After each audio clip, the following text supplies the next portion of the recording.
सांगलीत केवळ एकाच पंपावर एलपीजी गॅसचा साठा शिल्लक, गॅस भरण्यासाठी रिक्षा चालकांची या पंपावर मोठी रांग। सांगली शहरात केवळ एकाच पंपावर एलपीजी गॅसचा साठा उपलब्ध आहे, त्यामुळे या पंपावर गॅस भरण्यासाठी रिक्षा चालकांनी मोठी गर्दी केल्याने या पंपावर रिक्षाची मोठी रांग लागली आहे। दुसरीकडे या 8 दिवसात एलपीजी गॅसचे दरही जवळपास 25 रुपयांनी वाढलेले आहेत, त्यामुळे रिक्षा चालकांना आर्थिक झळ सहन करावी लागते आहे।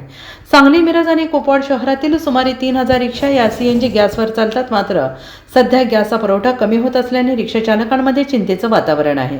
सध्या गॅसचे दर प्रति लिटर 80 ते 85 रुपये असून या पंपावर गॅसचा पुरवठा खंडित झाल्यास रिक्षा चालकाचे हाल होणार आहेत। साधारण या गॅस पंपावरचा 2 दिवस गॅस साठा पुरेल, मात्र नवीन साठा उपलब्ध होईल की नाही याबाबत शाश्वती नसल्याचं कंपनीचे मॅनेजर यांनी म्हटलं आहे।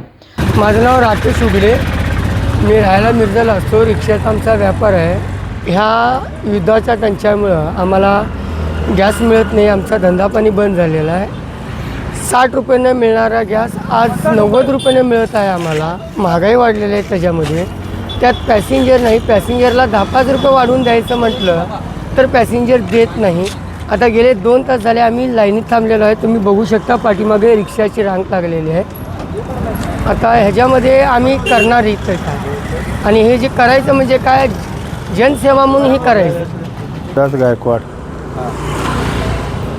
काय जातं काय रांगेत कशासाठी? गॅस भरण्यासाठी लाईनमध्ये थांबले आणि दर वाढलेला आहे, तरी बी परवडत नाही। पॅसेंजरला सेवा द्यायची म्हणा, जादा गॅस पैसे देऊन गॅस भरून घेत आहे आणि कस्टमर काय वाढवून पैसे देत नाही, त्याच्यामुळं त्यांना बी परवडत नाही, आम्हाला बी परवडत नाही। पूर्वी आपला जो दर होता म्हणजे साधारणपणे एक 8 ते 10 दिवसापूर्वी आपला 55 रुपये लिटर रेट होता आणि त्याला आपण एक स्कीम पण देत होतो, जसं की 100ला 20 रुपये, आणि खूप चांगल्या पद्धतीनं सांगली, मिरज, कुपवाड येथील आम्हाला रिक्षावाल्यांचा सपोर्ट मिळत होता।